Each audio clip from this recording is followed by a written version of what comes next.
Hello students, बहुत बहुत स्वागत है नवसृजन एकेडमी में आप सबों का। हम लोग अपने पहले के वीडियोस में अभी तक 10th क्लास मैथमेटिक्स के अंतर्गत स्टैटिस्टिक्स के बारे में पढ़ा था, जिसमें हम लोग मीन, मीडियन और मोड कैसे निकालते हैं इसके बारे में डिटेल स्टडी किया था।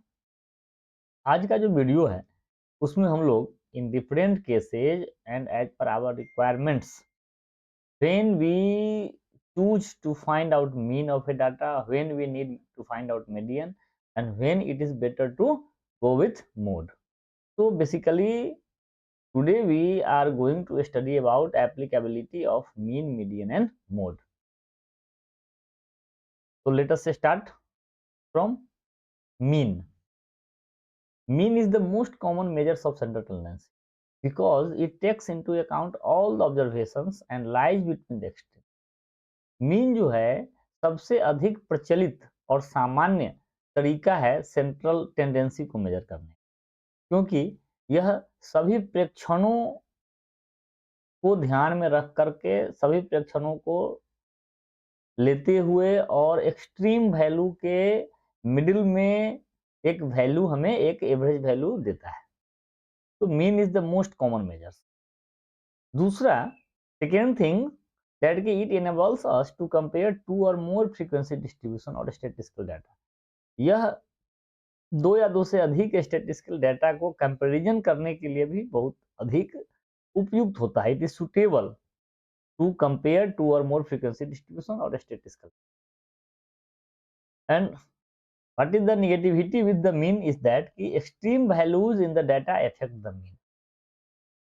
अगर किसी डेटा में कुछ खास value, some values are very extreme, अर्थात काफी लो वैल्यू हो या काफी बड़े बड़े वैल्यू हो, तो उस केस में जब मीन निकालते हैं तब वह सही सेंट्रल टेंडेंसी का मेजर नहीं दे पाता है, because mean is badly affected by extreme value.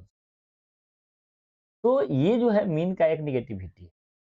अब इस इफेक्ट को रोकने के लिए क्या सबसे अच्छा तरीका है?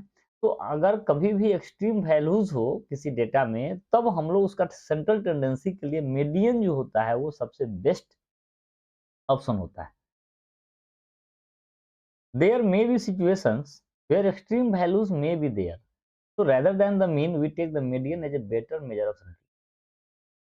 और इसके अलावे मीडियन और कहाँ पे ज्यादा उपयुक्त होता है?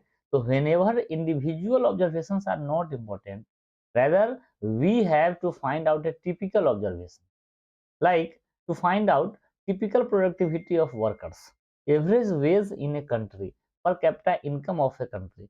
जब कोई व्यक्तिगत इंडिविजुअल डेटा नहीं पता करना हो, एक कॉमन डेटा बड़े स्तर लार्ज लेवल पर कोई कॉमन वैल्यूज अगर पता करना हो या टिपिकल ऑब्जर्वेशन कर सकते हैं, तो वहाँ मीडियन जो होता है वो ज़्यादा अच्छा होता है। क्यों? क्योंकि सपोज कि हम किसी कंट्री के पर कैपिटा इनकम का बात करना चाह रहे हो, पर कैपिटा इनकम निकालना चाह रहे हो, तो उस केस में क्या होता है, there may be some highly extreme values there, तो our central tendency will be badly affected by those higher values।